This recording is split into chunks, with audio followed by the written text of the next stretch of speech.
기석 오빠 정말 이렇게 해도 괜찮을까요? 엄마한테 들키면 어떻게 하죠? 그 다음은 한기석의 목소리였습니다. 정희가 사위로 3년간 받아들였던 바로 그 남자의 목소리였어요. 걱정하지 마. 우리 계획은 완벽해. 어머니는 워낙 착하시니까 의심하지 않으실 거야. 정희는 녹음기를 더 가까이 귀에 댔습니다. 심장이 너무 빠르게 뛰어서 다른 소리가 들리지 않을 정도였어요. 소연의 목소리가 계속 이어졌습니다. 그런데 정말로 엄마를 요양원에 보내는 거예요? 아직 멀쩡하신데. 기석의 냉정한 대답이 뒤따랐어요. 소연아, 우리가 지금까지 계획한 게 뭐야? 어머니 명의로 된 이 집과 재산들 그냥 놔둘 거야? 요양원에 계시면서 우리가 관리한다고 하면 누구도 의심하지 않아? 정희는 녹음기를 꽉 쥐고 있었어요.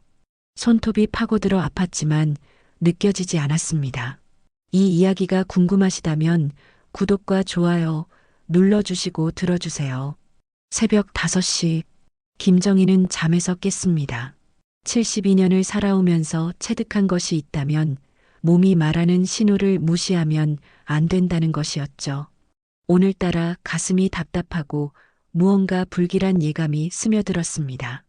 은퇴한 지 벌써 7년이 지났지만 여전히 새벽이면 깨어나는 습관은 변하지 않았어요. 거실로 나온 정희는 익숙한 풍경을 바라봤습니다. 서재 한편에 차곡차곡 쌓인 교재들과 참고서들, 40년간 국어를 가르치며 모은 소중한 자산들이었죠. 남편 영호가 세상을 떠난 후 더욱 애착이 생긴 것들이기도 했습니다. 문득 책상 모서리에서 바람에 펄럭이는 종이 한 장이 눈에 들어왔어요. 어제까지는 없던 것이었습니다. 정희는 조심스럽게 그 쪽지를 집어들었죠. 남편의 친숙한 필체였습니다. 정희, 소연을 조심해라. 정희의 손이 떨렸습니다. 이게 무슨 의미일까요? 영호는 분명 3년 전에 세상을 떠났는데 어떻게 이런 글씨가 여기에 있을 수 있을까요? 마음을 진정시키려 했지만 가슴 깊은 곳에서 올라오는 불안감은 쉽게 가라앉지 않았습니다. 정희는 천천히 서재를 둘러봤어요. 평소와 다른 점이 있나 확인하려 했죠. 그때였습니다. 평소 즐겨보던 고전문학 해설서 사이에서 또 다른 종이 조각이 삐져나온 것을 발견했어요. 이번에도 영호의 글씨였습니다. 믿었던 사람이 가장 위험하다. 주저앉았습니다. 무릎에 힘이 풀렸어요. 이 모든 것이 우연의 일치일까요? 아니면 누군가가 의도적으로 이런 쪽지들을 남긴 것일까요? 딸 소연의 얼굴이 떠올랐습니다. 최근 들어 자주 찾아오며 생활비가 부족하다고 호소했던 모습, 그리고 어제 저녁에도 전화로 돈이 필요하다고 말했던 목소리. 평소라면 당연히 도와줄 일이었는데 왜 지금은 이상하게 느껴질까요? 정희는 쪽지를 다시 들여다봤습니다. 영호의 글씨가 맞는 것 같았지만 뭔가 어색한 부분도 있었어요. 특히 소연이라는 이름을 쓸 때의 획이 평소보다 조금 더 날카로웠죠. 시계는 6시를 가리키고 있었습니다. 아직 소연이 일어날 시간은 아니었어요. 정희는 혼자만의 시간에 이 의문을 풀어보기로 했습니다. 서재 구석에 있는 영호의 오래된 일기장을 꺼냈죠. 일기장을 펼치자 영호의 정성스러운 글씨들이 눈에 들어왔습니다. 교직 생활 중의 에피소드들, 제자들에 대한 걱정, 그리고 가족에 대한 사랑이 가득 담긴 내용들이었어요.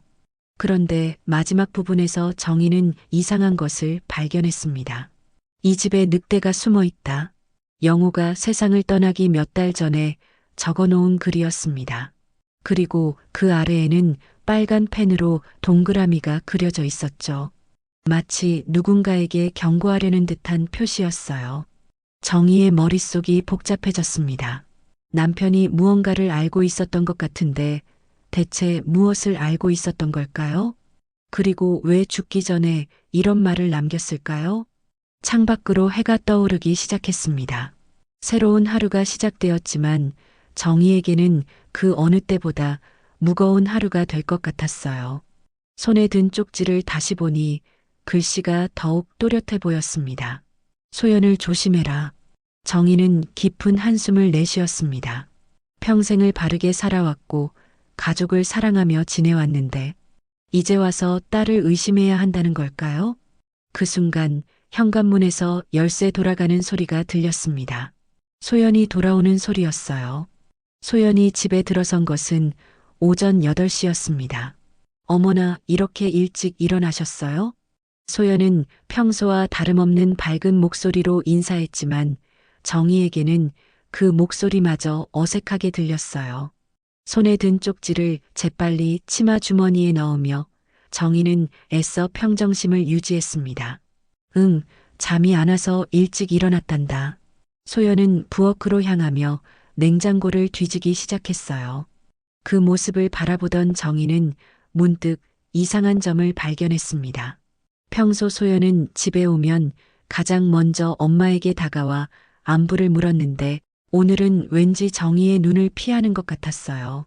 엄마, 저 며칠 집에 있을게요. 원고 작업이 좀 밀려서요.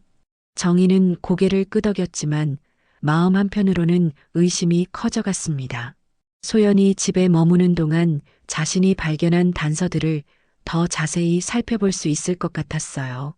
소연이 샤워를 하러 들어간 사이 정희는 서재로 돌아왔습니다. 영호의 일기장을 다시 펼쳐보니 어젯밤에는 보지 못했던 세부 사항들이 눈에 들어오기 시작했어요. 일기장 곳곳에 빨간 펜으로 표시된 부분들이 있었습니다. 언뜻 보면 국어 수업 준비를 위한 메모 같았지만 자세히 보니 그게 아니었어요. 특정 날짜들이 동그라미로 표시되어 있었고 몇몇 문장에는 X 표시가 되어 있었습니다. 3월 15일 소연. 돈 문제로 전화. 누구와 만났다고 했나? 4월 2일. 기석이 다시 나타났다. 왜 지금? 4월 17일 소연에. 거짓말. 확인 필요. 정희의 가슴이 철렁 내려앉았습니다.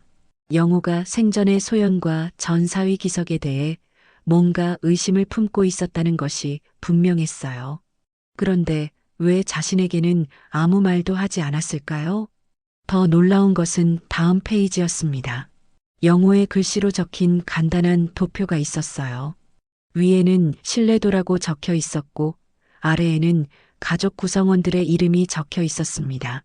정희 100%, 소연 30%, 화살표로 감소 표시, 기석 0%, 영호가 소연에 대한 신뢰도를 점점 낮춰가고 있었다는 뜻이었습니다. 그리고 마지막 페이지에는 이런 글이 적혀 있었어요. 누군가 우리 집 금고 번호를 알고 있다. 정희만 아는 번호인데 어떻게 아는 거지? 정희는 손으로 입을 막았습니다. 금고 번호는 정말 자신만 알고 있었어요. 영호에게도 말하지 않았었는데 어떻게 누군가가 그 번호를 알 수 있을까요? 그때 욕실에서 물소리가 멈췄습니다. 소연이 샤워를 마친 모양이었어요. 정희는 급히 일기장을 덮고 평소처럼 행동하려 했습니다. 소연이 수건으로 머리를 감싸며 나왔어요. 평소보다 얼굴이 상기되어 보였습니다. 엄마, 오늘 은행 가실 일 있으세요? 갑작스러운 질문에 정희는 당황했습니다. 왜 갑자기 그런 걸 물어보니? 아, 그냥요. 제가 통장에서 좀 인출해야 할 일이 있어서요. 정희는 소연의 표정을 자세히 관찰했어요. 뭔가 숨기는 것 같은 기색이 역력했습니다. 그리고 은행 이야기를 꺼낸 것도 우연이 아닌 것 같았어요. 소연아, 너 요즘 돈이 많이 필요한 일이 있니? 소연의 얼굴이 순간 굳어졌습니다. 그러나 금세 억지 미소를 지으며 대답했어요. 아니에요, 엄마. 그냥 생활비 정도요. 하지만 정희의 눈에는 소연이 거짓말하고 있다는 것이 분명해 보였습니다. 영호의 일기에 적힌 소연의 거짓말이라는 문구가 머릿속에 떠올랐어요. 정희는 차분히 말했습니다. 그럼 엄마가 용돈을 좀 줄게. 얼마나 필요하니? 소연이 잠깐 망설이더니 대답했어요. 100만 원 정도면 될 것 같아요. 100만 원이라는 금액에 정희는 놀랐습니다. 평소 소연이 요청하던 금액보다 훨씬 큰 돈이었어요. 프리랜서 작가인 소연의 수입으로는 감당하기 어려운 액수였습니다. 그렇게 큰 돈이 갑자기 왜 필요한 거니? 소연은 잠깐 당황하는 기색을 보이더니 눈가에 눈물을 고이며 말했어요. 엄마, 사실은 원고료를 받지 못해서 카드값이 밀렸어요. 이번 달에 꼭 정리해야 해서요. 정희는 딸의 눈물을 보며 마음이 아팠습니다. 하지만 동시에 영호의 일기장에 적힌 내용들이 자꾸 떠올랐어요. 정말 소연을 믿어도 될까요? 그날 오후 소연이 밖에 나간 사이 정희는 다시 영호의 일기장을 펼쳤습니다.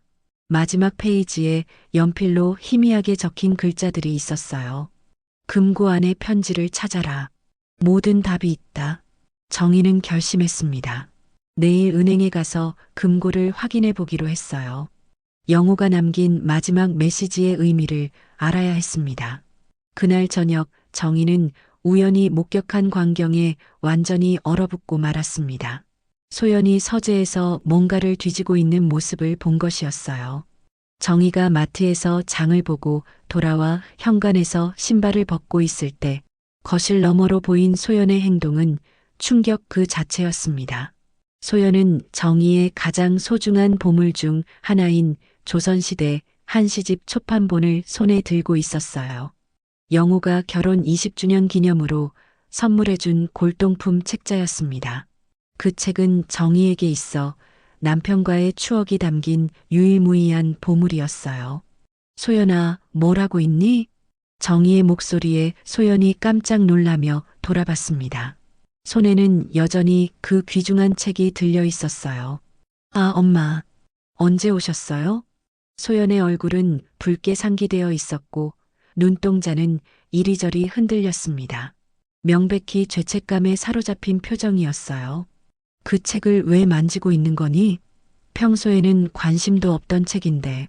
소연은 잠깐 말을 못하더니 갑자기 눈물을 터뜨리며 정희의 앞에 무릎을 꿇었습니다. 엄마, 죄송해요.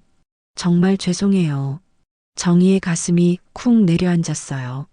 불길한 예감이 현실이 되는 순간이었습니다. 소연아, 대체 무슨 일이니? 엄마한테 솔직하게 말해봐. 소연은 흐느끼며 고백하기 시작했어요. 엄마, 저 이 책을 팔아야 해요. 정말 급하게 돈이 필요해서. 정희는 귀를 의심했습니다. 자신의 딸이 그것도 평생 국어를 가르치며 책을 사랑해온 어머니의 가장 소중한 책을 팔겠다고 한다니요. 소연아, 너 정신이 나갔니? 그게 얼마나 소중한 책인지 모르겠니? 알아요, 엄마. 정말 잘 알아요.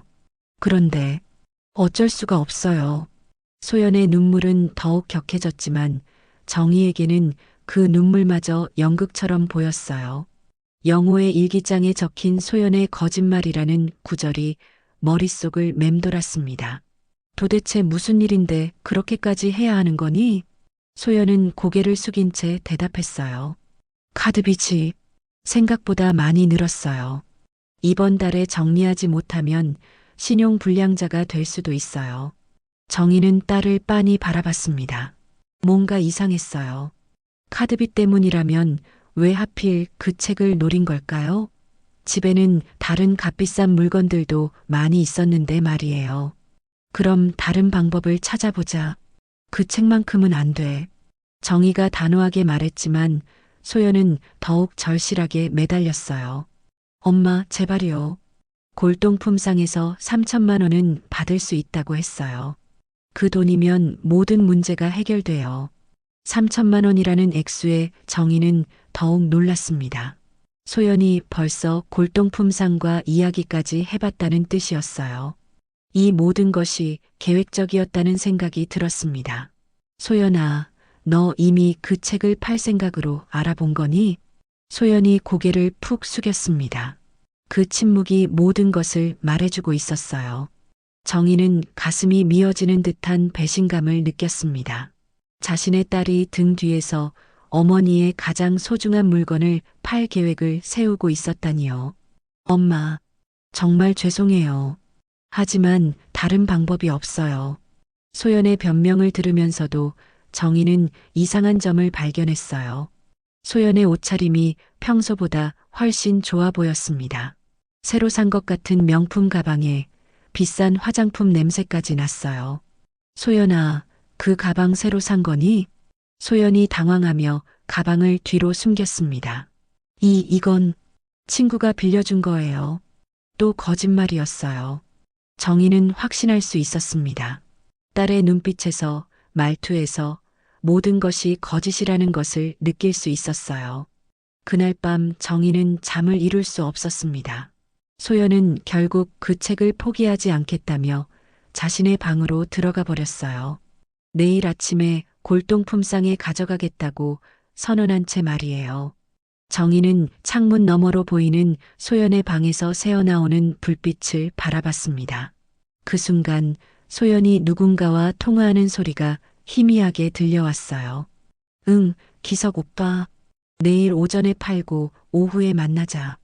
응, 3천만 원 맞아. 걱정하지 마. 엄마는 모르게 할 수 있어. 정희는 전신이 얼어붙었습니다. 기석이라니요. 소연의 전 남편 한기석 말이었을까요?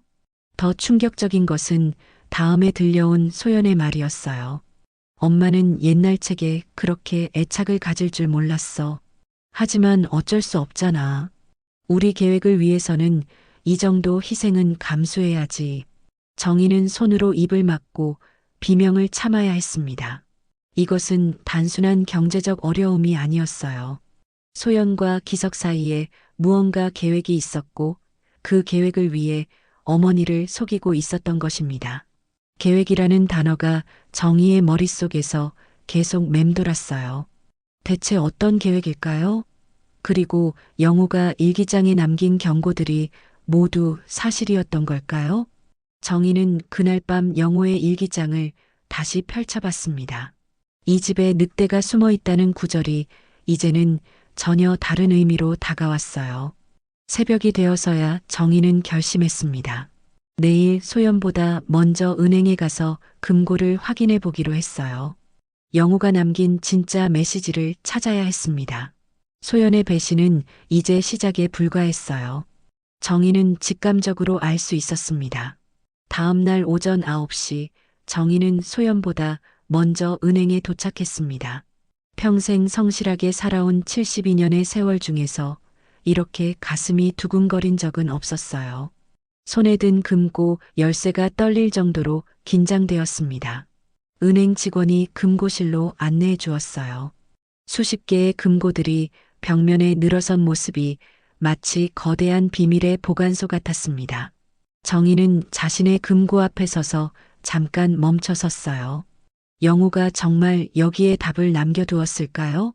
금고 문이 열리는 순간 정희는 예상치 못한 광경을 목격했습니다.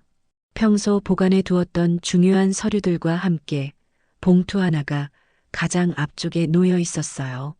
봉투 겉면에는 영호의 글씨로 이렇게 적혀 있었습니다. 정희에게. 내가 살아있을 때 하지 못한 마지막 고백.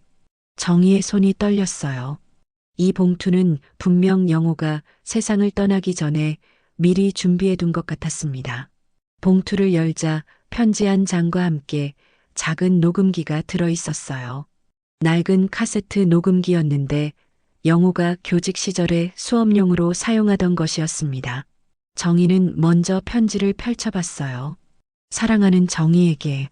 이 편지를 읽고 있다면 아마도 우리 집에 일어나고 있는 이상한 일들을 눈치챘을 것이야. 미안해. 살아있을 때 직접 말하지 못해서 정말 미안해. 나는 죽기 몇 달 전부터 이상한 것들을 발견했어. 우리 집 금고가 누군가에 의해 열린 흔적들, 중요한 서류들이 미묘하게 위치가 바뀐 것들, 그리고 소연과 기석이 우리 모르게 만나고 있다는 사실까지. 녹음기를 들어봐. 내가 우연히 녹음한 그들의 대화가 들어있어.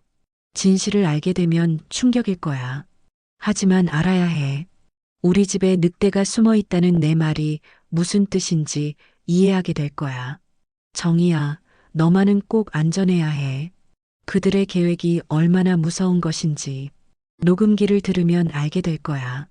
영원히 사랑하는 남편 영호가. 정희는 편지를 읽으면서 눈물이 흘러내렸어요. 남편이 혼자서 이 모든 비밀을 간직하고 살았다는 것이 너무나 안타까웠습니다. 떨리는 손으로 녹음기의 재생 버튼을 눌렀어요. 처음에는 지지직거리는 소음만 들렸지만 곧 익숙한 목소리들이 들려오기 시작했습니다. 소연의 목소리였어요. 기석 오빠, 정말 이렇게 해도 괜찮을까요? 엄마한테 들키면 어떻게 하죠? 그 다음은 한기석의 목소리였습니다. 정희가 사위로 3년간 받아들였던 바로 그 남자의 목소리였어요. 걱정하지 마. 우리 계획은 완벽해. 어머니는 워낙 착하시니까 의심하지 않으실 거야. 정희는 녹음기를 더 가까이 귀에 댔습니다. 심장이 너무 빠르게 뛰어서 다른 소리가 들리지 않을 정도였어요. 소연의 목소리가 계속 이어졌습니다. 그런데 정말로 엄마를 요양원에 보내는 거예요? 아직 멀쩡하신데. 기석의 냉정한 대답이 뒤따랐어요. 소연아, 우리가 지금까지 계획한 게 뭐야? 어머니 명의로 된 이 집과 재산들 그냥 놔둘 거야? 요양원에 계시면서 우리가 관리한다고 하면 누구도 의심하지 않아. 정희는 녹음기를 꽉 쥐고 있었어요. 손톱이 파고들어 아팠지만 느껴지지 않았습니다. 소연의 목소리에 약간의 주저함이 섞여 있었어요. 하지만 엄마가 동의하지 않으시면 어떻게 해요? 그럴 때를 위해 준비한 게 있지. 어머니께서 치매 초기 증상을 보이신다고 의사 진단서를 받아 놓았어. 몇 명 의사들한테는 이미 돈도 줬고. 정희는 충격으로 온몸이 마비된 것 같았어요. 자신도 모르는 사이에 치매 진단서가 만들어져 있다니요. 녹음은 계속 이어졌습니다. 기석의 목소리가 더욱 냉혹해졌어요. 소연아, 지금까지 우리가 얼마나 공들여서 준비했는데 어머니 통장에서 조금씩 빼낸 돈들도 이미 수천만 원이야. 이제 와서 그만둘 수는 없어. 알고 있어요. 그런데 가끔 양심의 가책이. 양심? 소연아, 내가 이혼할 때 위자료도 제대로 못 받았잖아. 그때 내가 도와줬고 지금도 내 생활비 대주고 있는 거 잊었어? 이 모든 게 다 계획의 일부였다고. 정희는 녹음기를 바닥에 떨어뜨릴 뻔했어요. 소연의 이혼도 경제적 어려움도 모든 것이 이 계획을 위한 연극이었다는 말이었나요? 마지막으로 들린 소연의 목소리는 완전히 달라져 있었어요. 알겠어요, 오빠. 우리 계획대로 하죠. 엄마는 어차피 나이도 많으시고 요양원에서 편히 지내시는 게 나을지도 모르죠. 녹음이 끝났습니다. 정희는 금고실 의자에 주저앉았어요. 머릿속이 새하얗게 비워진 것 같았습니다. 자신이 평생 사랑하고 믿었던 딸이, 그리고 사위로 받아들였던 남자가 자신을 속이고 재산을 노리고 있었다니요. 더 충격적인 것은 이 모든 것이 이미 오래전부터 계획된 일이었다는 것이었어요. 소연의 이혼도, 경제적 어려움도, 심지어 어머니에 대한 효성도 모두 거짓이었던 것입니다. 정희는 영호의 목소리가 그리웠어요. 남편이 살아있었다면 이 모든 것을 어떻게 해결했을까요? 그리고 왜 살아있을 때 직접 말해주지 않았을까요? 아마도 영호도 믿고 싶지 않았을 거예요. 자신의 딸이 그런 일을 할 리 없다고 생각했을 테니까요. 정희는 녹음기와 편지를 다시 금고에 넣었습니다. 아직 더 알아봐야 할 것들이 있었어요. 그들의 계획이 어디까지 진행되었는지, 그리고 자신을 어떻게 지켜야 할지 생각해 봐야 했습니다. 은행을 나서면서 정희는 결심했어요. 이제 더 이상 속아서는 안 되겠다고. 영호가 마지막으로 남긴 경고를 헛되이 하지 않겠다고 말이에요. 집으로 돌아가는 길에 정희는 문득 궁금해졌습니다. 소연이 오늘 정말로 그 소중한 책을 팔러 갔을까요? 아니면 다른 계획이 있는 걸까요? 은행에서 돌아온 정희는 집 앞에서 낯익은 차 한 대를 발견했습니다. 한기석의 검은색 제네시스였어요. 정희의 가슴이 철렁 내려앉았습니다. 녹음기에서 들었던 그 냉혹한 목소리의 주인이 벌써 집에 와 있다니요. 현관문을 열자 거실에서 들려오는 웃음소리가 정희를 더욱 불안하게 만들었어요. 소연과 기석이 마치 평범한 가족처럼 대화를 나누고 있었습니다. 어머니 오셨어요? 기석이가 인사드리러 왔어요. 소연의 밝은 목소리는 이제 정희에게 소름 끼치게 들렸어요. 불과 몇 시간 전까지만 해도 효녀인 척했던 그 딸이 지금은 공모자와 함께 앉아 있었으니까요. 안녕하세요, 어머니 오랜만이에요. 그의 얼굴에는 여전히 사위 시절의 그 친근한 미소가 떠올라 있었어요. 하지만 정희에게는 그 미소가 가면처럼 보였습니다. 그래, 왜 갑자기 어머니, 사실 제가 소연이한테 도움이 되고 싶어서 왔어요. 이혼했다고 해서 가족이 아닌 건 아니잖아요. 기석의 말은 듣기에 그럴듯했지만 정희는 녹음기에서 들은 내용을 떠올리며 소름이 돋았어요. 어머니는 워낙 착하시니까 의심하지 않으실 거야라고 했던 바로 그 목소리였습니다. 무슨 도움 말이니? 어머니께서 혼자 계시면서 많이 외로우시잖아요. 그리고 요즘 건강도 걱정되더라고요. 내 건강이 왜 걱정되는 거니? 아, 그게 소연이한테서 들었는데 요즘 깜빡깜빡 하시는 일이 자주 있다고. 그 순간 정희는 깨달았어요. 이미 그들의 계획이 시작된 것이었습니다. 소연이 어머니가 치매 초기 증상을 보인다고 주변에 말하고 다니고 있었던 것이에요. 소연아, 엄마가 언제 깜빡하는 모습을 보였다고 그런 말을 하니? 아, 그게 어제 가스불 끄는 걸 깜빡하셨잖아요. 정희는 기가 막혔어요. 단 한 번 깜빡한 것을 가지고 벌써 치매 이야기를 만들어내고 있었던 것입니다. 그런 건 나이 들면 누구에게나 있는 일이야. 그걸 가지고 어머니, 저희는 정말 걱정해서 하는 말이에요. 기석이 부드러운 목소리로 끼어들었어요. 그 순간 정희는 소름이 돋았습니다. 그래서 제가 생각해 봤는데 어머니께서 좀 더 안전한 곳에서 지내시면 어떨까 해서요. 안전한 곳이라니?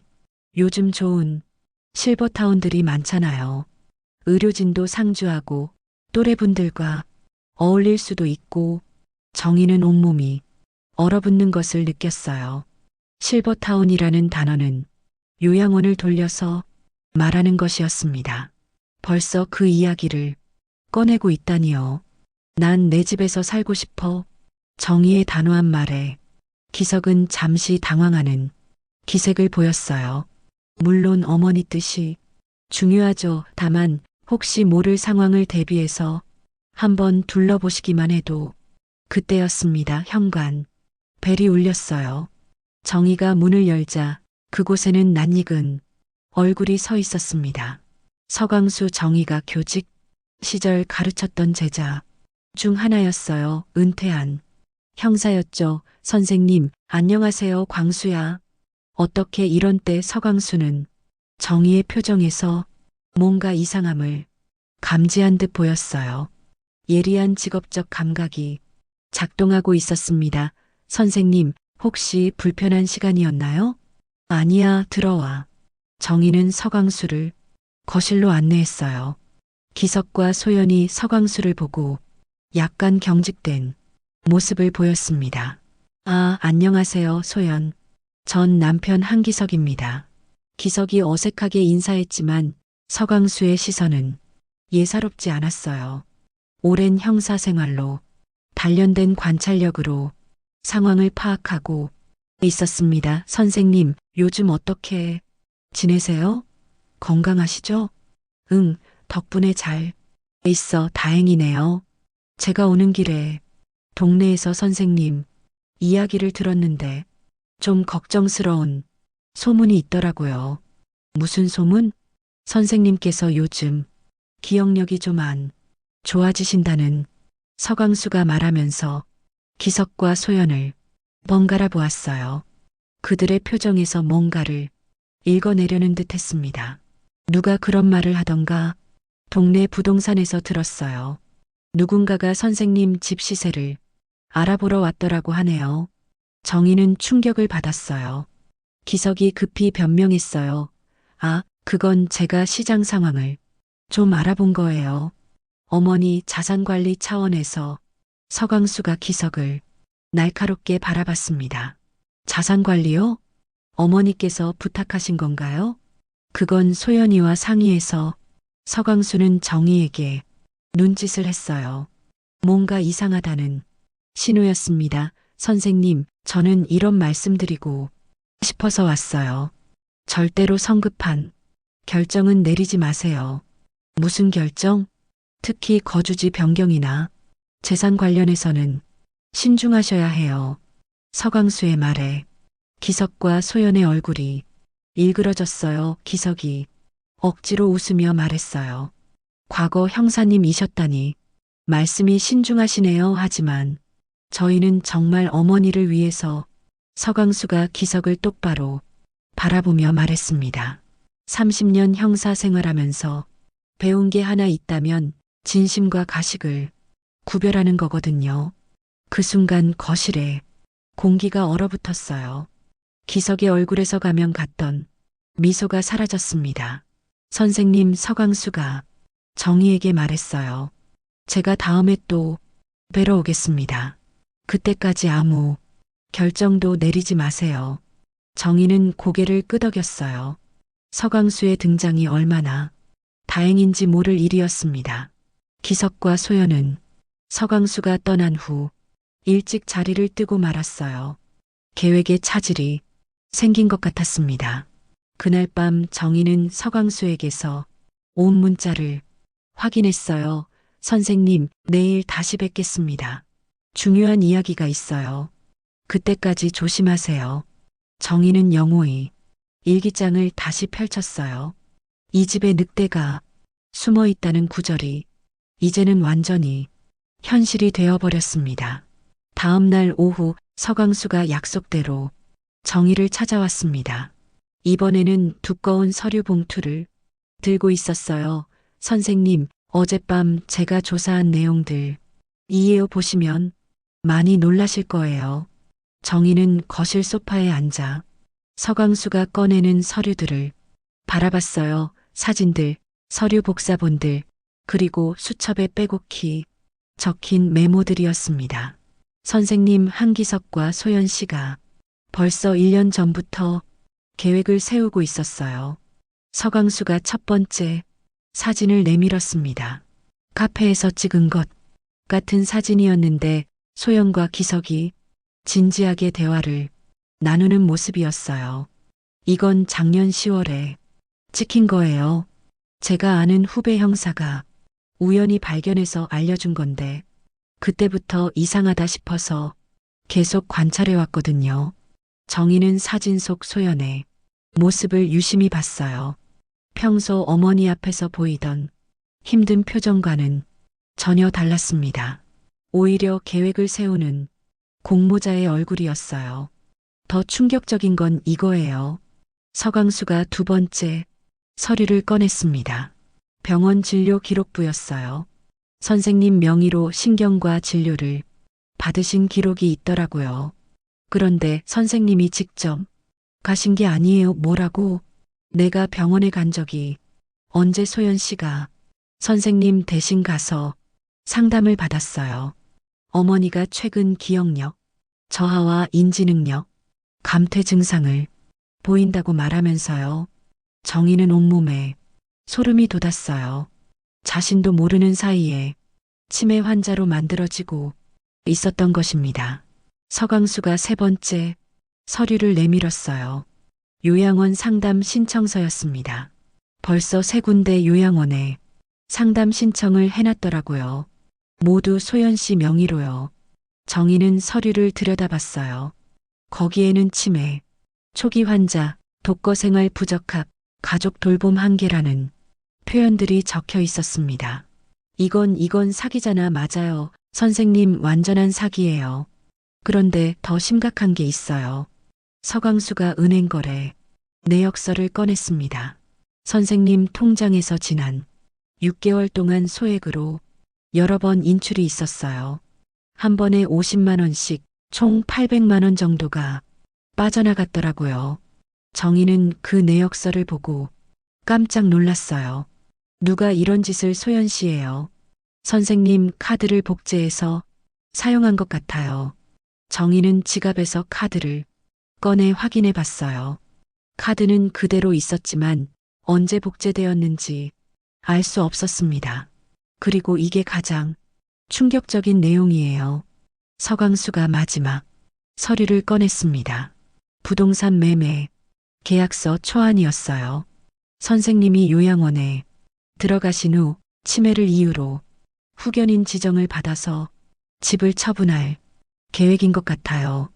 정희는 계약서를 보며 손이 떨렸어요. 매매 가격은 시세보다 훨씬 낮았고 매수인 란에는 한기석의 이름이 적혀 있었습니다. 선생님, 이들의 계획은 정말 치밀해요. 선생님을 요양원에 보내고 재산을 모두 가로채는 완벽한 시나리오를 짜놨어요. 정희는 소파에 주저앉았어요. 자신이 평생 사랑했던 딸과 사위가 자신을 이렇게 철저하게 이용하고 있었다니요. 근데 광수야 왜 이렇게 자세히 조사한 거니? 선생님 사실 저희 아버지도 비슷한 일을 당하셨거든요. 제가 형사로 일할 때 집에 자주 못 들어갔어요. 그 사이에 사기꾼들이 아버지를 속여서 집과 재산을 모두 빼앗아 갔죠. 서강수가 잠깐 말을 멈췄어요. 그때 선생님께서 저희 아버지를 많이 위로해 주셨어요. 그 은혜를 잊을 수가 없어서 선생님만큼은 그런 일 당하시게 할 수 없어요. 정희는 눈물이 났어요. 그럼 이제 어떻게 해야 하지? 일단 이 모든 증거를 가지고 경찰에 신고해야 해요. 사기죄, 문서 위조죄로 충분히 처벌받을 수 있어요. 하지만 소연이는 내 딸인데 아무리 배신을 당했다고 해도 딸에 대한 사랑은 쉽게 사라지지 않았습니다. 선생님, 지금 동정심을 보이시면 더 큰 피해를 당해요. 이미 치매 환자로 만들어놨고 요양원 입소까지 준비해놨어요. 시간이 없어요. 그때 현관문에서 열쇠 돌아가는 소리가 들렸어요. 소연이 돌아오는 소리였습니다. 선생님, 일단 아무것도 모르는 척 하세요. 제가 내일 다시 와서 대책을 세우죠. 정희는 고개를 끄덕였어요. 하지만 가슴 깊은 곳에서는 무언가 무너져 내리는 소리가 들렸습니다. 평생 믿어왔던 가족에 대한 신뢰가 완전히 붕괴되는 순간이었어요. 엄마, 누가 왔었어요?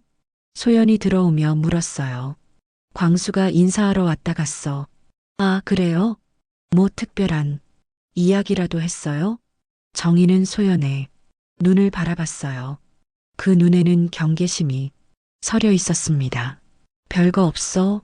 그냥 안부 인사. 소연이 안도하는 기색을 보였어요. 하지만 정희는 이제 모든 것을 알고 있었습니다.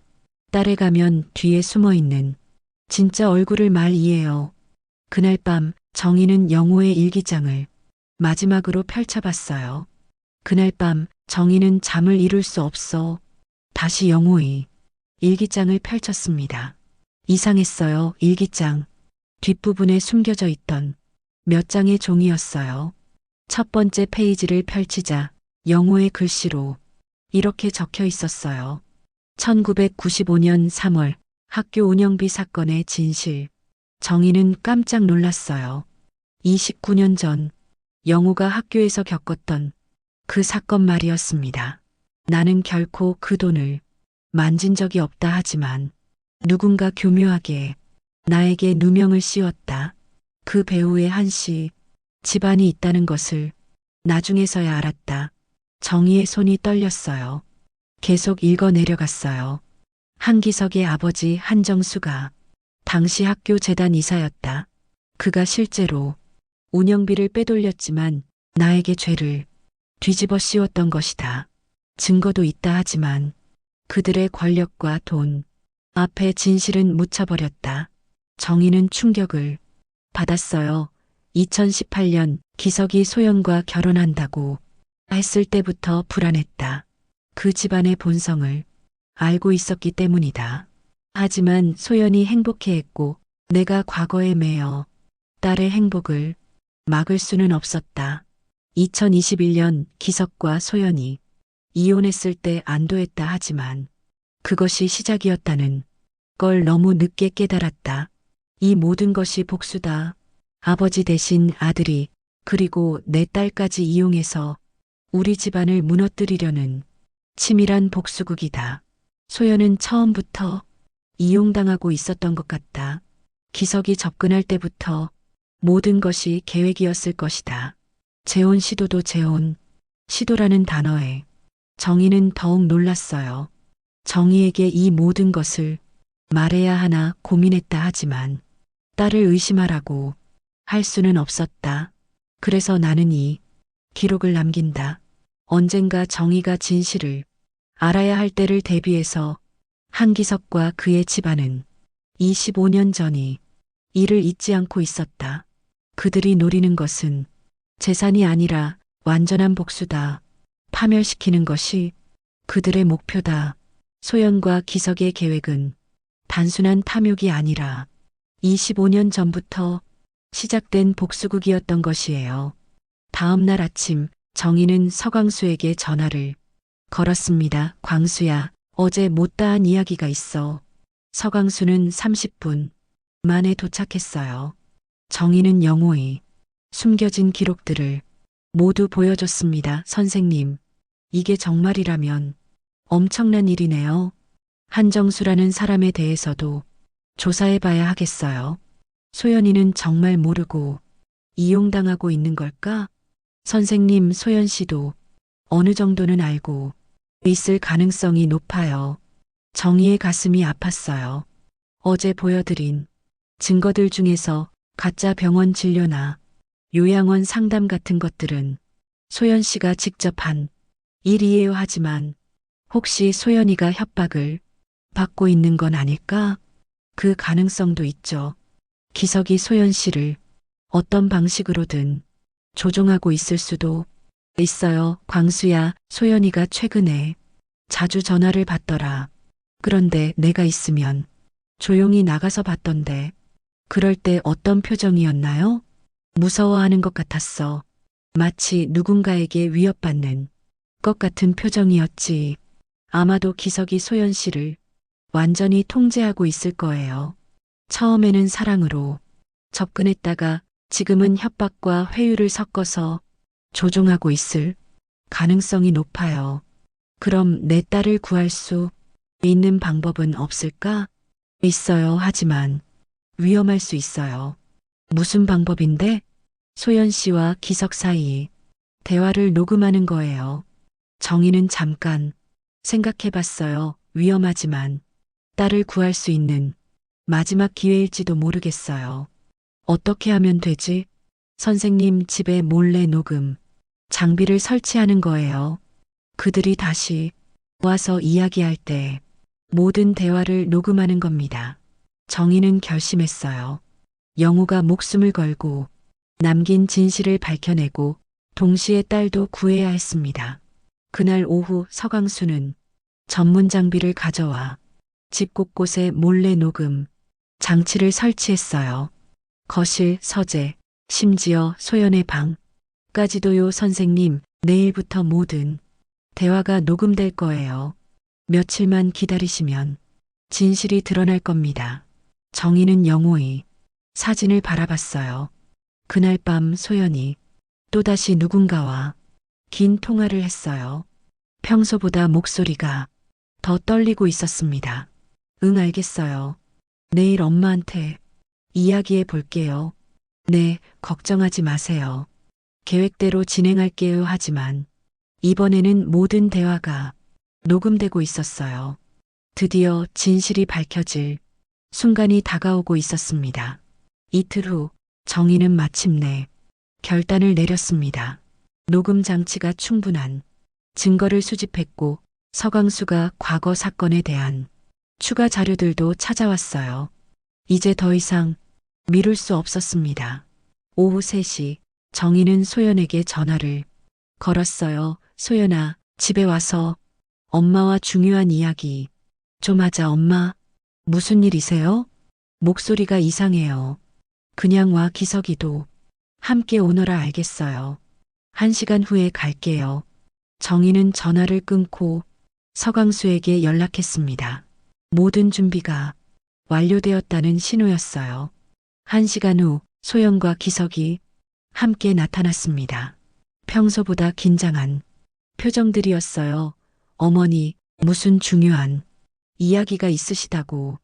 기석이 어색한 미소를 지으며 말했지만 정희의 표정을 보고는 뭔가 이상함을 느꼈을 것입니다. 앉아라. 둘 다 정희 단호한 목소리에 소연과 기석이 소파에 앉았어요. 큰 봉투를 내밀자 소연이 말한다. 이게 뭐예요, 엄마? 너희들이 지금까지 한 짓들의 증거야. 정희가 봉투를 열자 서강수가 수집한 모든 증거들이 쏟아져 나왔습니다. 가짜 병원 진료 기록, 요양원 상담서, 계좌 거래 내역, 부동산 매매 계약서, 그리고 가장 마지막에는 작은 녹음기가 있었어요. 소연이 당황하며 일어서려 했지만 정희가 손을 들어 제지했습니다. 앉아 있어. 끝까지 들어봐야 할 이야기가 있어. 정희는 녹음기 재생 버튼을 눌렀어요. 영호가 남긴 그 충격적인 녹음이 흘러나왔습니다. 걱정하지 마. 우리 계획은 완벽해. 어머니는 워낙 착하시니까 의심하지 않으실 거야. 기석의 얼굴이 순식간에 창백해졌습니다. 그럼 정말로 엄마를 요양원에 보내는 거예요? 소연의 목소리도 이어졌어요. 소연은 자신의 목소리를 듣고 충격에 빠진 표정이었습니다. 정희는 두 번째 녹음기를 꺼냈어요. 이틀 전 집에서 녹음된 것이었습니다. 소연아, 내일 어머니한테 요양원 이야기를 꺼내봐. 이제 더 이상 기다릴 수 없어.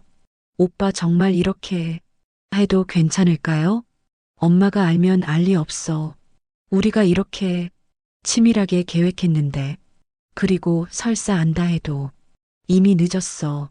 치매 진단서도 나와 있고 요양원 자리도 잡아놨잖아. 녹음이 끝나자 거실은 정적에 휩싸였어요. 소연은 눈물을 흘리고 있었고 기석은 고개를 숙이고 있었습니다. 정희는 마지막 증거를 꺼냈어요. 영호에 숨겨진 일기장이었습니다. 그리고 이것은 너희 아버지가 우리 집안에 저지른 일들이야. 기석이 고개를 들었어요. 그의 눈에는 놀람과 두려움이 섞여 있었습니다. 25년 전 내 아버지 한정수가 학교 운영비를 횡령하고 우리 아버지한테 누명을 씌웠던 일 말이야. 너는 아버지의 복수를 완성하려고 했던 거지? 우리 가족을 완전히 파멸시키려고. 기석이 마침내 입을 열었어요. 어머니, 죄송합니다. 그의 목소리는 더 이상 가식적이지 않았어요. 아버지가 돌아가시기 전에 말씀하셨어요. 최영호 선생 때문에 평생 고통받았다고, 복수해달라고. 하지만 그건 내 아버지가 저지른 잘못에 대한 죄책감이었어. 정희의 목소리에 분노가 섞였어요. 우리 남편은 평생 그 일 때문에 괴로워했어. 소연이 갑자기 무릎을 꿇었어요. 엄마 정말 죄송해요. 저는 몰랐어요. 그럼 언제부터 알았니? 작년이요. 작년 여름부터요. 기석 오빠가 모든 걸 말해줬어요. 그리고 저를 협박했어요. 소연이 흐느끼며 고백하기 시작했어요. 제가 대학생 때 친구 보증을 잘못 써서 생긴 빚이 있어요. 그걸 오빠가 대신 갚아줬는데 그 조건이 엄마를 속이는 거였어요. 처음에는 그냥 용돈만 좀 더 달라고 하는 거였어요. 그런데 점점 더 큰 것들을 요구했어요. 오빠가 말했어요. 어차피 엄마 재산은 나중에 다 제 거니까 미리 쓰는 게 뭐가 잘못이냐고. 그리고 엄마가 나이가 드시면 요양원에서 전문적인 케어를 받는 게 좋다고. 그만해 소연아, 이미 다 끝났어. 그가 정희를 바라보며 말했어요. 어머니, 모든 게 제 잘못입니다. 소연이는 그냥 이용당한 거예요. 정희는 두 사람을 바라봤어요. 분노와 실망, 그리고 안타까움이 복잡하게 얽혀 있었습니다. 소연아, 너는 내 딸이야. 아무리 잘못을 했어도 그건 변하지 않아. 소연이 더욱 격하게 울음을 터뜨렸어요. 하지만 기석, 너는 다르다. 정희가 기석을 똑바로 바라봤어요. 너는 우리 가족을 이용해서 복수를 하려 했어. 그것도 내 아버지가 저지른 잘못에 대한 복수를 용서할 수 없어. 하지만 법이 너를 심판할 거야. 그 순간 현관문이 열리며 서강수가 경찰관들과 함께 들어왔어요. 한기석 씨 사기죄와 문서 위조죄로 체포하겠습니다. 기석은 저항하지 않았어요. 어머니, 정말 죄송합니다. 경찰들이 기석을 데리고 나간 후 거실에는 정희와 소연만 남았어요. 엄마, 저는 어떻게 되는 거예요? 정희는 딸에게 다가가 손을 잡았어요. 너는 새로 시작해야 해. 정말로 새로 시작하는 거야. 소연이 어머니의 손을 꽉 잡으며 울었어요. 엄마, 정말 죄송해요. 정말로. 그날 저녁 정희는 혼자 영호의 사진 앞에 앉았어요. 여보, 드디어 끝났어. 당신이 걱정했던 모든 일이 끝났어. 사진 속 영호는 여전히 따뜻한 미소를 짓고 있었어요. 소연이는 벌을 받겠지. 하지만 다시 기회를 줄 거야. 그게 부모의 마음이니까. 정희는 창밖을 바라봤어요. 어둠이 내리고 있었지만 내일은 분명 새로운 하루가 시작될 거였어요. 사랑을 돈으로 바꾸는 순간 가족은 지옥이 된다고 당신이 말한 게 맞았어요. 정희는 마지막으로 영호에게 속삭였어요. 하지만 진짜 사랑은 배신당해도 상처받아도 끝까지 남아있는 것 같아요.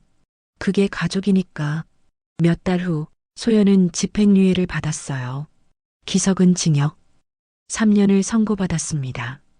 정희는 여전히 그 집에서 살고 있었어요. 혼자였지만 외롭지 않았습니다. 서강수가 자주 찾아와 안부를 물었고 소연도 한 달에 한 번씩은 찾아와 진심으로 사과했어요. 어느 날 저녁 정희는 영호의 일기장을 마지막으로 읽어봤어요.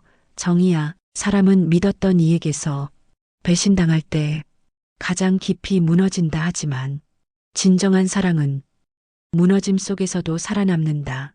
그것이 우리가 끝까지 인간으로 남을 수 있는 이유다. 정희는 일기장을 덮고 미소 지었어요. 영호의 말이 맞았습니다. 무너졌지만 다시 일어섰고 상처받았지만 용서할 수 있었어요. 그것이 바로 가족이고 사랑이었습니다. 그날 밤 정희는 오랜만에 깊이 잠들 수 있었어요. 더 이상 두려워하지 않아도 되는 밤이었습니다. 가족 간의 믿음은 무엇과도 바꿀 수 없는 소중한 자산입니다. 그러나 욕심과 배신이 그 믿음을 무너뜨리면 사랑은 순식간에 상처로 변합니다. 결국 돈은 다시 얻을 수 있지만 한 번 잃은 신뢰와 진심은 결코 되돌릴 수 없다는 사실을 기억해야 합니다.